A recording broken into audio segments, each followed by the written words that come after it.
Welcome to L5 Star FC, and today we are doing the Aston Villa reaction video. And a cool stat for you all at home: this is the first Anfield win for the L5 Star FC team. So, we've got a few guests today, some regulars. But Charlie, I felt like I haven't seen you in ages. But we are joined by Salah, Charlie, and Wakar to go over this one. We'll start with you, Salah. How are you feeling after what was a thrilling game of football yesterday? Ecstatic is the word you can use. I'm over the moon. I'm happy that we've got the win. It was massive that we had to get the win because of our top four hopes. And performance-wise, it was good, but it wasn't the best. But you really can't complain if you've got the 3 points. So yeah. Yeah, it was a good performance all around, and we'll go to you, Charlie, next. How did it feel? What were you like when that winner went in stoppage time? Thanks for Trent Alexander-Arnold winner. What were you like? Well, to be honest, I didn't see it coming at all. Like I thought, because we had that chance in an early win, and I thought, this is a draw. And I was absolutely made up that time. And what a goal as well! If you saw that angle where there's like so many bodies in the way, and he still goes from there. And after like Gareth Southgate seeing it in the stands and all that type of stuff, after not picking him for the England squad, it was amazing. Yeah, it has to be said, it did make that moment a bit sweeter, to say the least. But Wakar, how are you? Bit of a topsy-turvy game. Decisions going both ways. How are you coming out of the game, and what are your overall thoughts? I thought when we went 1-0 down, I thought the game was done. So many times this season we've gone 1-0 down and the game's gone. But I was so happy when Firmino scored. But VAR's a disgrace. But Trent's goal is amazing. Gareth Southgate needs to. I don't know what he's doing if he's not picking Trent in the Euros. Yeah, interesting points you made there, not only about Trent and about Gareth Southgate, but also about VAR. We will touch on that in a bit, but we will touch upon a big talking point in the first half was the Ollie Watkins opener. Now, there's a lot of criticism going to Alisson Becker. Just want to know your thoughts on that, because if you're asking me, I think what we've seen from Alisson lately hasn't been what we would associate with Alisson. He's making silly mistakes a bit more often and more regular than we would like, and that's 2 in the space of 1 week. So if we want to progress past this Champions League, this quarter final, he'll have to be on his A game, to say the least. And we just want to get your overall thoughts, because there's a lot of criticism. Do you think that he should have saved it? I think he should have saved it. I think it was straight down the middle. But we'll go to you, Salah, on this one first. I think it was it's a 50-50 because I think Gary Neville came out and said it. I think it was last season when David De Gea had a similar issue. It was that Edison had a similar issue. Is that the keepers have different styles, and if it was, say, a David De Gea or any other, maybe a different keeper, they would have used their feet to save. But even then, you can't use that excuse. Alisson have to say that. But you have to look at the inexperienced defense of the position for the goal. I think Kabak's position wasn't the best, but you can't really blame that. I think Alisson should have done better. Yeah, I think he should have done better. And, I think a lot of people say when the ball goes between the legs, which I think happened in the Madrid game, I think it was through Nat Phillips' legs. I think it's always difficult to save it as a keeper, and it gives you a lot harder task to save that ball. So we'll go to you, Charlie. I think he should have saved that, shouldn't he? But yeah, it was a bad mistake from the defenders. Could he let them get between them? But it's such an easy save. It's straight at him. He should catch that with ease. And with the Madrid game, it's completely his fault as well. That's 2 really easy saves that he could have made, and he didn't. And he should. A keeper at his level last year, we were talking like, is he the best goalkeeper in the world? And this year, there's no argument whatsoever. He's definitely not the best goalkeeper in the world. He's not been great this season. Hopefully, he can improve next season. But yeah, it was 2 awful mistakes in 2 games. Yeah, I agree. I think it was an awful mistake in this game just gone. But Madrid game, I think he did get a hand on it, but whenever it goes through a player's legs, I think you'll find very few keepers who manage to save those. But well, Carl, we'll go to you. Poor mistake, in my opinion, and just want to know your thoughts because we're seeing this a bit more usual from Alisson. Yeah, it's not like Alisson to be making these mistakes, but you've got to consider the defense is very inexperienced, but that you should be saving that. Yeah, you should be saving that. And, then if matters couldn't get any worse, we did score an open play goal at the Anfield Road end, but for it to be chalked offside, and Firmino popping up with the goal. And, I was really happy to see him get on the score sheet until the fact that the VAR disallowed it. And, how do you think this will affect Firmino's confidence before we move on to whether VAR got the decision right or whether they got it wrong? But how do you think this will affect his confidence going into this Madrid game? Because I feel like he'll play a pivotal role in whether or not we do go through. We'll go to you, Wakar, on this one first.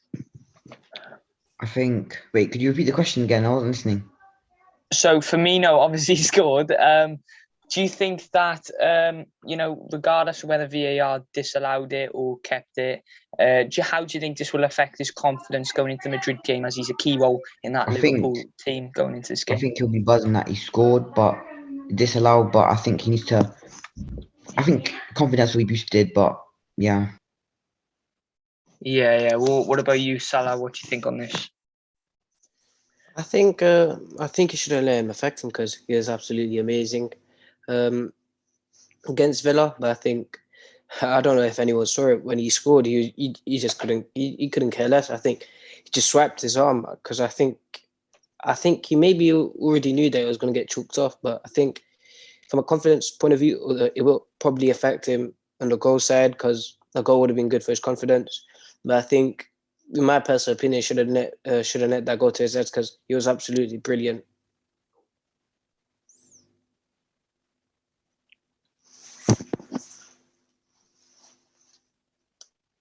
Hello. Are you still there? Yeah. Yeah, sorry, my Wi-Fi's playing up today. You're all frozen. But we're going to you, Charlie, about that. How do you think that'll affect his confidence? Obviously, because he hasn't scored many at Anfield this season, but scored more than last season. And how do you think this will affect his confidence going into this Madrid game? Well, if you look at how it hit him, he hit it. I think he mishit it, and I think if he hit it how he wanted to, probably the defender probably would have blocked him. So, but a disallowed goal, he played well overall, but I'm not sure if a disallowed goal gives you too much confidence. And the way he scored it, he miskicked it as well. He didn't even mean to do what he did. So I'm not sure if it gives you too much confidence, but I hope it does. Yeah, I hope it does, obviously, because I think Firmino will be an important role for the Madrid game. Obviously, we'll touch on that closer to the Madrid game. Obviously, we'll touch on that in the preview. But in the situation with, obviously, the disallowed goal, VAR got it wrong, in my opinion. I think the way they draw those lines and try to find some idea of perfection, I think is ruining the idea of football. I think you take the lines away, you look at that, you can see he's literally onside. And look, I think whatever body position he kicks it with, if that's his head, if that's offside, then it shouldn't stand. In my opinion, I feel drawing a line on his shoulder armpit, if he hasn't scored with that part of the body, just doesn't make any sense because that part of the body wasn't offside. So there's a lot of ways we can put this rule and make it a bit more clearer for fans at home. But what were your thoughts, Charlie? We'll go straight to you on this one. What were your thoughts when they got disallowed, and how annoyed were you? Because I was certainly annoyed. Yeah, I was really, because I thought that was a really important goal, especially towards the end of the second half. We played well, didn't put our chances away. They scored, and you think, oh right, we've got the goal back. Going into half time, almost not a bad score. And I actually think they drew his line on his elbow, and you can't score with your elbow. So how can you be offside by an elbow? It should be your arm, I thought shoulder. The same thing as well. So Well, Carl, we'll go to you. What were your thoughts on the obviously offside, which was wrong? in my opinion, yeah, I think it was Jamie Carragher that was commentating. He said that he made an attempt for the ball, and that offside shouldn't even be a factor because he made an attempt for the ball, and even if he didn't get, even if that wasn't a rule, but it's not offside because how I don't understand, yeah, because they draw the lines from different positions every time. Like there's no consistency. Sometimes when it's in your hand, sometimes in your elbow. Like what's going on? There's no consistency, and it's just ruining football. Yeah, it is. It's ruining football, in my opinion. To be honest with you, I was very disheartened going into that second half. I felt like obviously we'd scored that open play goal, and then to be told that that's chalked off going into half time 1-0 down. It just felt like it was going to be one of those stories again. However, the difference between those games and this one yesterday is the fact that we were actually creating chances, which we were not in them previous 6 home games. So I'd much prefer creating chances and not scoring any than creating nothing, and because you have nothing to convert then. So, but look, on the idea of the VAR, I'll go to you, Salah, finally on the VAR point. And do you think it was right or do you think it was wrong? I think I can speak for you, but we'll hear your thoughts on it. It's just absurd. It's just ruining the game. Like I remember it was last season where they chalked off a goal, Aston Villa, same opponent, and they said that his armpit was offside. Like, how is that possible? Then you go to the Everton game, Mane's elbow was offside. They have to do it like this. You cannot score with your elbow. You cannot score with your armpit. So if your leg's offside, say your toe's offside, okay, you can score with your toe. So that's kind of understandable. But in my opinion, what's wrong with VAR is the people who use it. Because there's only 2 countries that don't know how to. I mean, 2 European leagues that don't know how to use it. It's us and Spain. A lot of people in Spain also say that VAR is good. We know it's good. We've seen at the World Cup. It can actually function. It's the people behind it. If they know how to use it, the Premier League referees are not capable of using it. We've just seen it in the Spurs game. They are not capable of using VAR. You go to Germany. In Germany, they can use it nicely. In France, they use it nicely. So I don't know what's the problem in England. So I'm just fed up. So hopefully they fix something about VAR. Yeah, I think they need to fix it or some way, shape, or form, because to be honest with you, I don't think any football fan really knows the ins and outs on these offside rules. And going into a football match not knowing the basic rules tells you everything you really need to know. That VAR's confusing everybody. It's inconsistent, and like you alluded to, Salah, why don't they bring in the idea of only counting offside to the part of the body that was scored? Or I just think it's ridiculous the amount of I things just that want we've to add seen. one thing to Salah's, yeah, the thing about the hand and the armpit when they put the lines on there, yeah, you can't score with your armpit, you can't score with your hand, you can't score with your elbow because it's a handball. So why don't you just do it with your foot or your leg? Because simply, if someone scores with their hand or their elbow or their armpit or their arm, it's good. So why on earth do they decide to just put it there and then rule it offside when what I mean? It's just confusing. Exactly. Is the foot he scored with was on the side? So Exactly. well, literally, I don't understand this. So, but yeah, obviously we went in half time. I don't know if it was the same with me, but I was quite disheartened. The second half, we come out firing. Salah obviously got the goal. Didn't feel like we played really well. I felt like we neutralised them a bit better, but I still felt they had a chance or two in them. But we'll go to you, Salah, first on this one. Obviously, Salah popping up with the goal. How important do you think that goal was off the back of that half, and how important do you think that was in setting up the final 35 minutes that was to take place? I think that was a very important goal in terms of trying to chase the game. Very important, but there's one guy that will get the credit for the goal, and a lot of people will not see, and that's Diogo Jota. Because if you replay the goal, his first touch pass to Robertson was absolutely amazing, and Robertson's effort was decent, and luckily Salah was there to finish. So I think that goal was very important, and then later on getting the goal by Trent, that goal was just amazing. Yeah, it was amazing, and that Jota pass was something that isn't being talked about as much. But we'll go to you, Charlie, on this one. same question to Salah. How do you think that affected the boys going into the last 35, 40 minutes after getting that early goal in the second half? And an open play goal. Yeah, it obviously gave them confidence, because after that, I think we absolutely battled. We battled most of the game, but we just didn't put our chances away. And I think, I know it was a great finish, but we should have put them to bed. It should have been like 5-1. The amount of chances we had, I don't know what the XG is, but 25 chances we had, 2 we converted. Yeah. So 23 chances that we didn't even take. Just poor. It should be a lot more clinical than we are, especially with our world-class forward style and money that we have. And you could Joss is nearing in world class now as well. So, yeah. Yeah. And we'll go to you, Wakar, to finish this off about the first Liverpool goal, open play goal in 2021. Same question to all the lads. How do you think this affected the boys' confidence?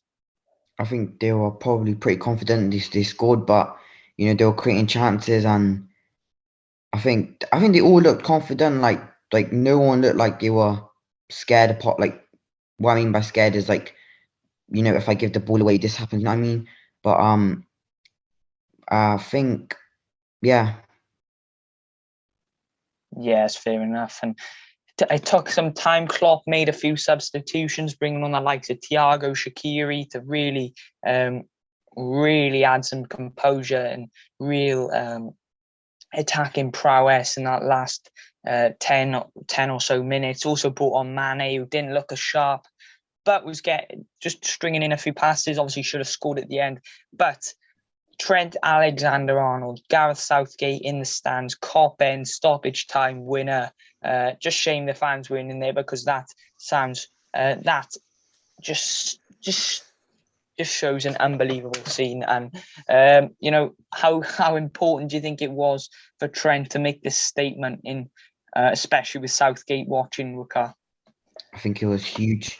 I love Trent, and I was just amazed that he did something like that, because he's just getting slated in the press. All the fans saying he can't defend, he can't do this, he can't do that, and he just scores a worldie. And that was giving me flashbacks to Steven Gerrard kissing that bad and all of that.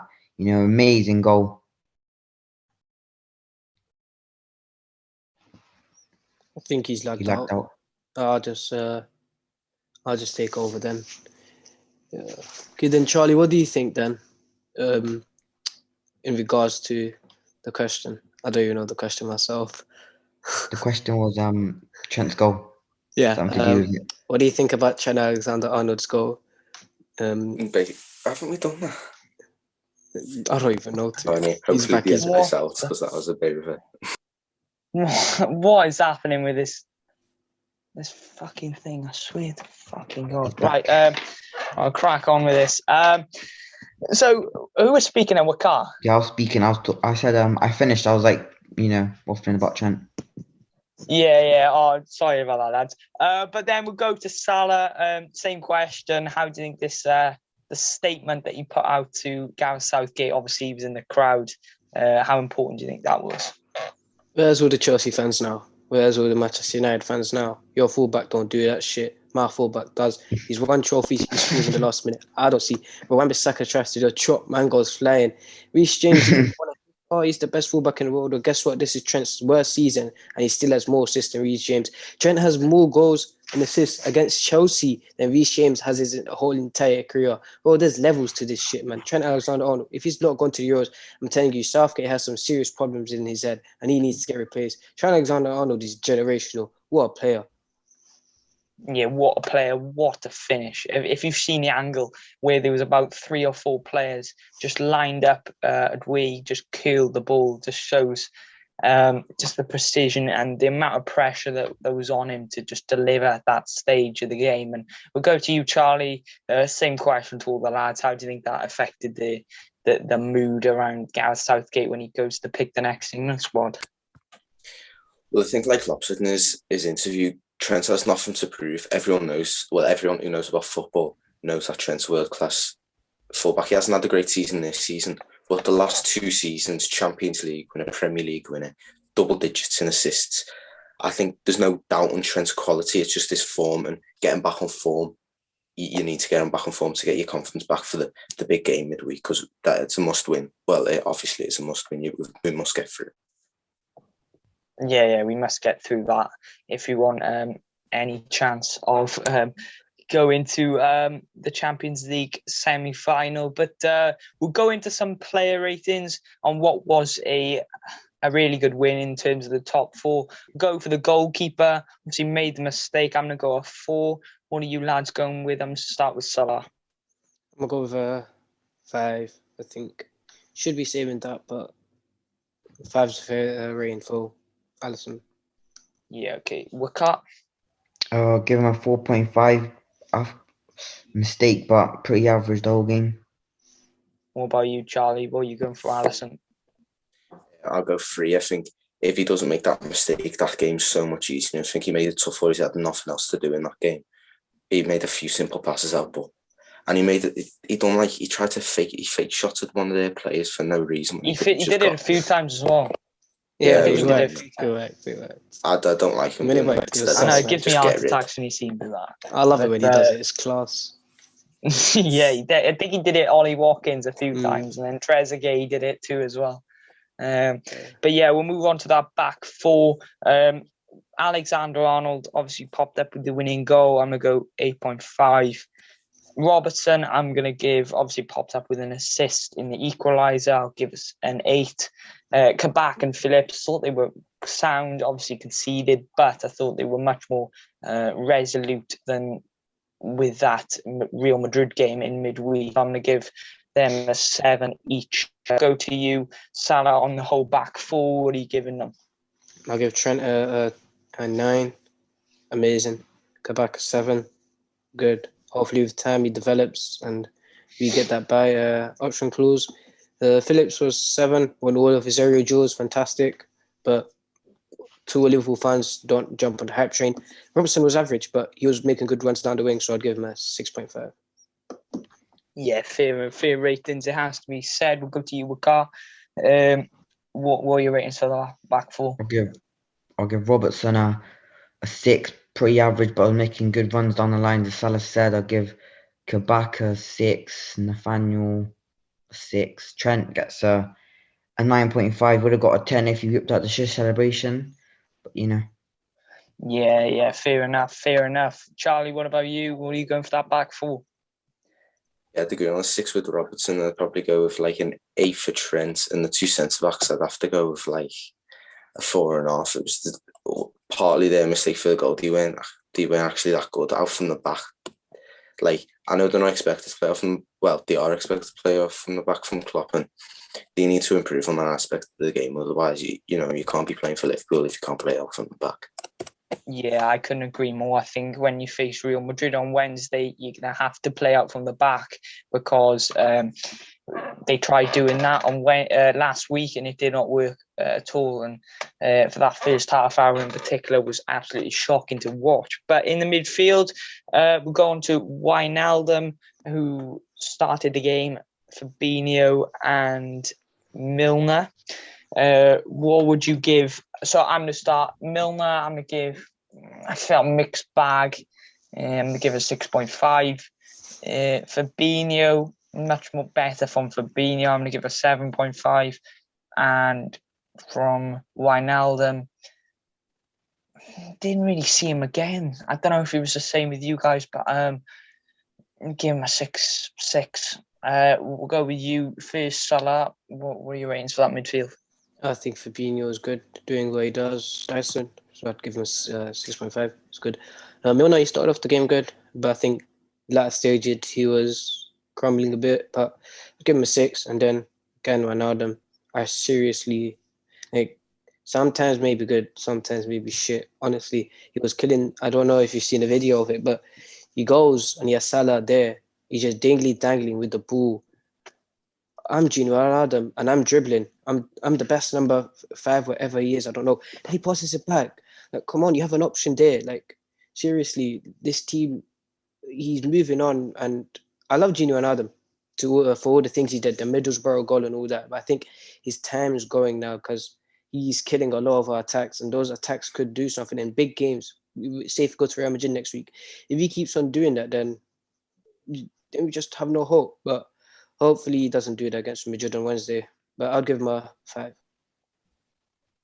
Yeah, that's fair enough. Wakar, what about you on the midfield? I'll give James Milner a 6.5, Fabinho a 7, and I agree with Salah. You know, Gini Wijnaldum, we love him for the moments that he's done for us. You know, the Barcelona goals. You know, but I think he's just, I think his time's over, man. He's done. He's just killing the attacks, man. He just, you know, and in my opinion, he cannot be captain against Real Madrid. You know, his head looks somewhere else. You know, he doesn't talk on the pitch. You know, so I'll give him a 4. What about you, Charlie?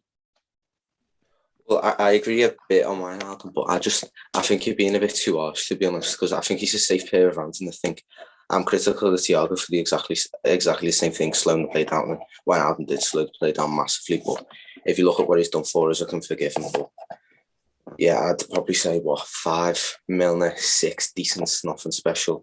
Milner in a nutshell.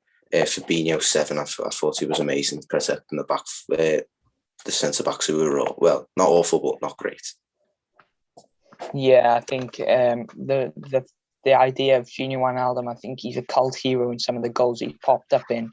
But if you're rating him on the last few games in particular, then he hasn't been as good enough as he should have been. So, you know, there's arguments both ways. But you know, whatever Gini Wijnaldum picks in his final decision, you know, we'll back that, because he's done a lot and he's given a lot into this club. But I just don't feel like his performances have been up to scratch at all over the past month or two. But we will go on to the attack. Mane, I'm going to give a 4. Salah, I'm going to give a 8. And Firmino, give a 7. And Jota, I'm going to give a 5. We'll go to Salah first on this one. Right, we'll crack on with the ratings. Right, come on, guys. I think Salah, I'm giving him 8. It was good. Firmino, 7. Link up play was good. Jota, a 7. Good pass for the goal. And then Mane, he come on. I think I'll give him a 6. I mean, not 6 or 4. Yeah, okay, no worries. We'll go with you. What we say? Mane 6, Salah a 7, got the goal. Firmino 7. Fair enough. Charlie? Jota a 6, Salah I'd say 6 again, Mane like a 5.5. Yes, fair enough. And that is the wrap for the Aston Villa match reaction. I hope you enjoyed. Smash the like, smash the subscribe, turn the post notifications on if you're new. And yeah, we'll see you soon for a Real Madrid preview, and hopefully we can get a good result midweek against a very strong Madrid team after beating Barcelona in the El Clasico. But we'll see you all soon. You'll never walk alone.